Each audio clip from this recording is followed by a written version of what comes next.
Eu confesso, tenho aqui uma confissão. Ontem, quando comecei a pensar naquilo que ia dizer hoje, fui atraído por aquilo que aconteceu em Valência. Então, o título era E se aqueles 490 milímetros em 8 horas caíssem em Lisboa, ou no Porto, ou em Coimbra? Porque as cheias de 67, que originaram 700 mortos e 1000 deslocados, foram 110 milímetros em 6 horas.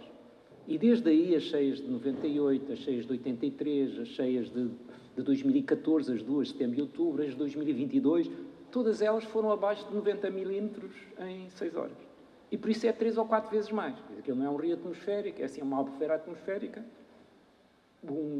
enfim, um espaço, um reservatório cheio de água, porque a temperatura estava elevada, subiu, aquilo condensou, abre-se a torneira e por isso eu imagino o que seria isso. Mas, enfim, fica para a próxima edição. Eu hoje fiquei de falar na Daru. A Daru foi aprovada nesta terça-feira, no dia 5, pelo Conselho. Já tinha sido aprovada, até foi aprovada 2 vezes no Parlamento, porque, entretanto, mudou o Parlamento, depois do triálogo, porque desde a versão anterior, de há 2 anos, da Comissão, teve várias evoluções, houve ali alguma crispação em alguns dos artigos. Este Daru, eu não sei se haverá uma diretiva que levada a sério, possa ter tanto impacto ali no ambiente, território e economia como tem esta. Quer dizer, quando se começa a olhar com precisão aquelas metas intercalares e aquelas metas finais, né? A neutralidade energética quer dizer que estas empresas, para cima de 10 mil habitantes, a neutralidade, quer dizer, a produção de sempre ficar total, quer dizer, com tratamentos quaternários para hectares, todas as que tiverem mais de 150 mil habitantes, independentemente do meio setor, seja o oceano, é tratamento quaternário. As 10 mil habitantes para cima, se for zona sensível do ponto de vista dos micropoluentes orgânicos. Se nós pensarmos que tudo isto tem que ter neutralidade, as empresas de água, tal como na Dinamarca, vão ter que ser empresas de energia. Ou seja, vão ter que comprar, porque não podem exportar, a não ser se as auditorias demonstrarem, e esse é até ao máximo 30% é que podem comprar a produtores especializados, que era o que seria lógico.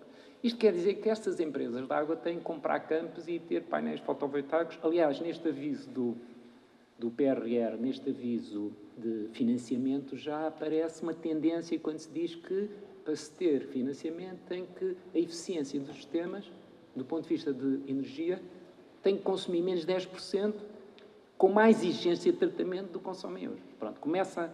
E por isso, eu diria, este é um setor. Há outro, que é o do tratamento terciário, mas com níveis de azoto e fósforo, que nós não estamos a ver, são estratosféricos, é de 5 mg de fósforo e 8 de azoto, ainda temos que descobrir como é que isso pode fazer, não é? E depois temos, para cima de 10 mil, se for zona crítica, e de cima de 150 mil. Depois temos uma que ainda se tem que ver como é que se concretiza, que é o dos overflows. Porque a proposta inicial da Comissão era pelos overflows e pluviais separativos. Por isso, tudo aquilo, toda a água cai em zona urbana, a carga poluente que descarrega para o mero setor não podia ser mais que 1% do total tempo seco. É assim, quando nós não sabemos nada, é porreiro. Quer dizer, porque nós nem sabemos volumes, quanto mais cargas, quanto mais ser 1%. Né? Depois houve uma reação muito forte, sobretudo da Alemanha, mas de outros países, que esses que fazem as contas, e nas bacias deles tinham 7%, 13%, e por isso achavam que aquilo era impossível.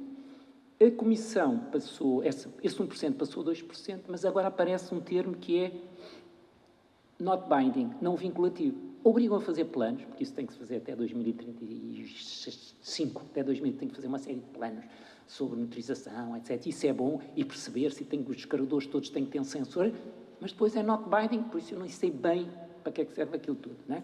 Mas esse é outro dos desafios enormes, porque vai haver muita pressão nesse sentido, que é o pluvial urbano.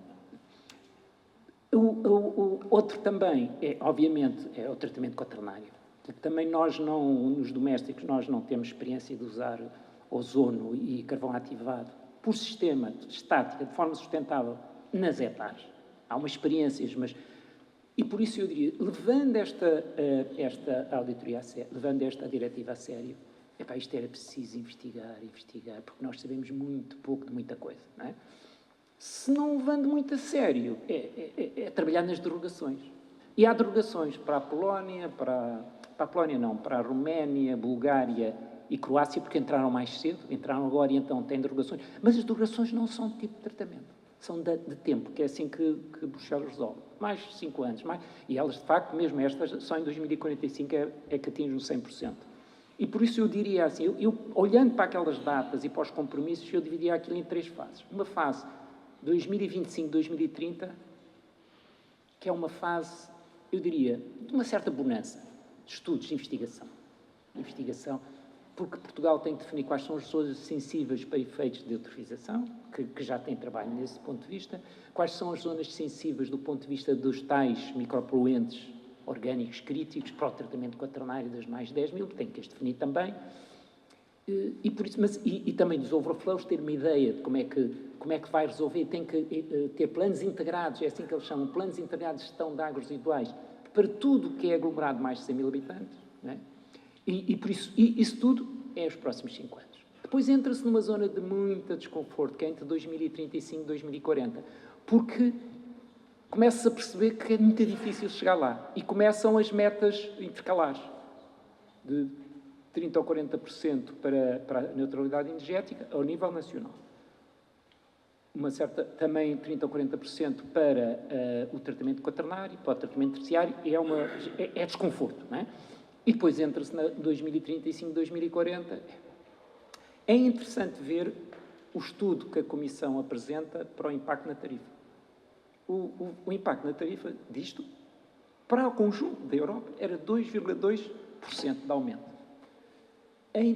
As entidades reguladoras europeias apresentaram um estudo, Portugal também contribuiu e foi até a Vera Eiro que apresentou em Bruxelas, em que o impacto na tarifa, a preços reais, era mais 30%. Não é? Houve 2 grandes reações a esta diretiva. Uma que apareceu muito tarde, há 2 ou 3 meses, mesmo antes da reunião do Conselho, que foi das farmacêuticas e das cosméticas. Porque também vi um estudo, que eu acho que estava meio reservado, em que dizia que eles é que têm que pagar 80% do tratamento quaternário.